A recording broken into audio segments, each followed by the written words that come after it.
I lost my mom at the age of 9. She passed on through HIV. My grandmother was old. We were 4 in our family. I being the firstborn. Our lastborn, Lucy, passed on immediately. I came from a family which was polygamous, and everyone minded their own business. Life was so tough for us. And I made a decision at the age of 9 to become a business lady and a pro for that matter. I used to go to Yala, buy skarunguru, known as jaggery in English. I would come, sell, so that we could get meals. We dropped out of school, and one day I told my sister, I'll dare to use this train to Kisumu, as the notion was life in the city was better than in the rural. So one day, at around 11 a.m., the small money I had saved from jaggery, we boarded the train to Kisumu. I paid the fare. But again, I told my sister, we must get to Nairobi. And let me tell you, the journey from Kisumu to Nairobi was terrible. All the time we were being asked for the tickets, and I could look all around, and these guys were telling us, how come we don't have tickets? The next stage, we're going to throw you out. So we could run to the toilet, hid ourselves there for about 10 minutes, and when it calmed down, the train was so full. So on the pathways, there were sacks of fish and potatoes.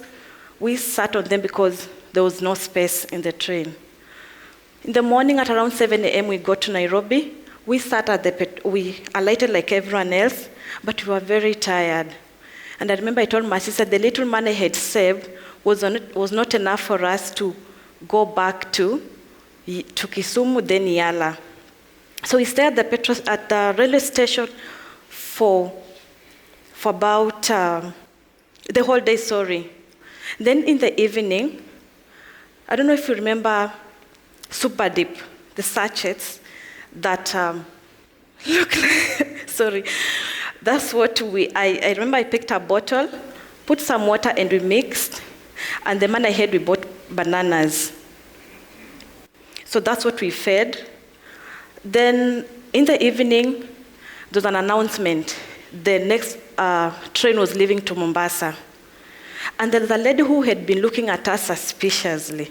And she asked, are you guys okay? And I lied. I said, yeah, we are okay. We came to meet a relative in Nairobi, and but we are proceeding to Mombasa. Then she asked, okay, fine. So what is disturbing? Because we looked very uncomfortable. Then I told her, but we don't have fare. She kept quiet.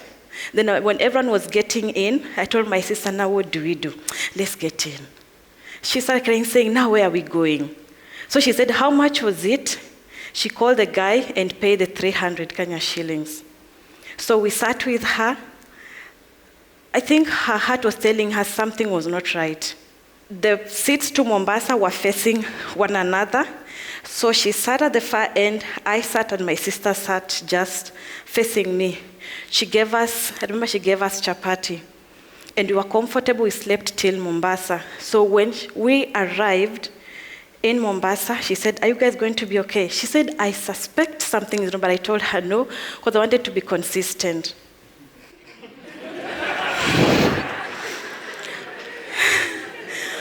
So she left, and we were hovering around the train, end to end. And then as we're like, another guy asked me, I've been seeing you walking. Are you guys okay? I said, yeah, we're waiting for someone. It was on a Sunday. We slept on the benches. Monday, Tuesday, my sister decided to be troublesome. She made noise. She started crying. So guys surrounded us. And I told these guys what I need was fare to go back to Nairobi, then to Kisumu and Yala. They did their math. It was very expensive. I said, So they used to give us food. They were kind. 2 men volunteered and said, I couldn't get what they were saying. So we were taken to children's department. And there was this notion in Mombasa about demons and everything. So I suspected maybe we were going to be killed, whatever it was. But I was just telling them what we need was fare just to go back. So we were taken to children's home. They debated. So when I saw a lady in Buibui, I thought, now this was it. We are going to be killed.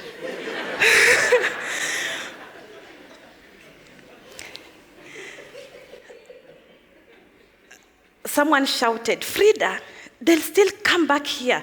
Take them wherever. So I was like, my goodness. I started crying and telling them what we need was fare to go back home. We were taken to Wema. Unfortunately, it was very late. Wema staff said they couldn't take us. We have to follow the process. They could only take children who have been brought in by police. So this guy took us to Wema office. It was late, and they made a decision, no, we're going to dump them at Wema. So I wasn't getting it, why all this hassle, and I was desperate because we didn't know what to do. So when we were taken back to Wema, I saw children in uniform, brown uniform. Then I kept on telling them, is it a place where kids are kept to be killed? We interacted with the girls, and I had already made up my mind what I wanted, just to get fare and go back home. So Wednesday, Mama Lucy didn't come. Mama Lucinda is the founder of Wema Center Children's Home. Thursday, she didn't come. Friday, she came, and we were brought to her. Then she asked us how we ended up in Wema and why. I explained to her. Then she told me, if you want to stay in Wema, fine. If you want to stay in Wema, fine, you will go to school. But if you still want to go back to your home, we still make arrangements. So I told her I will stay in Wema. She said, fine, then work hard. So that's how I ended up in Wema Center. I joined primary school immediately within Wema. Later on, I joined Bamburi Primary School. I passed very well. I got 401 marks out of 7.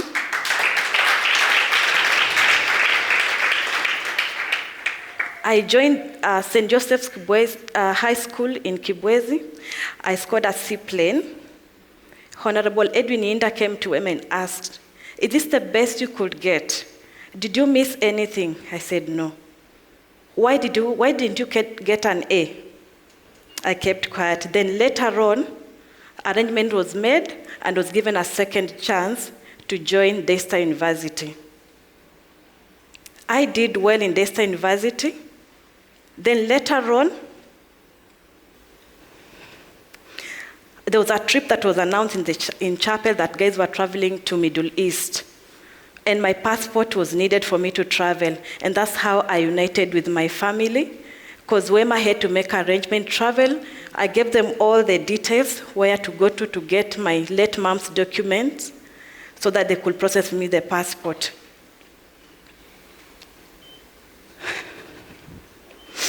Looking at all my story, I sat down and one day I said, graduating with a second upper degree, having come from a humble background to where I am today, I thank God.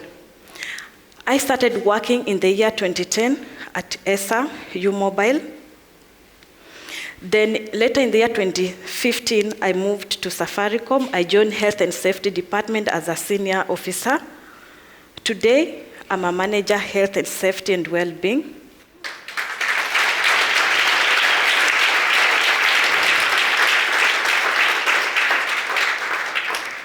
The leadership has faith in me. I love what I do. I touch people's lives. I transform their lives in a big way. I'm whom I am today because many people came together. Many people sacrificed their money, their time to bring to Wema.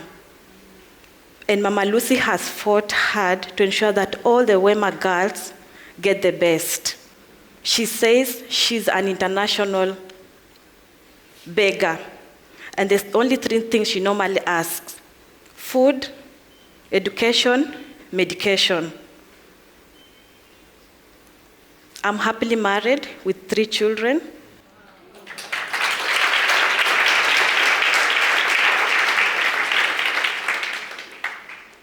In the room, I have my uncle who came all the way from Kakamega to come and witness my story. My sister who made trouble at the train.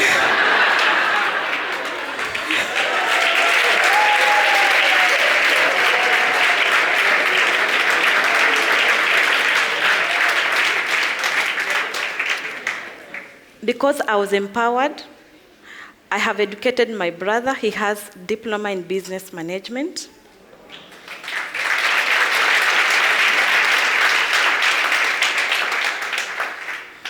I have also been able to build a house for my shosho. She's still alive.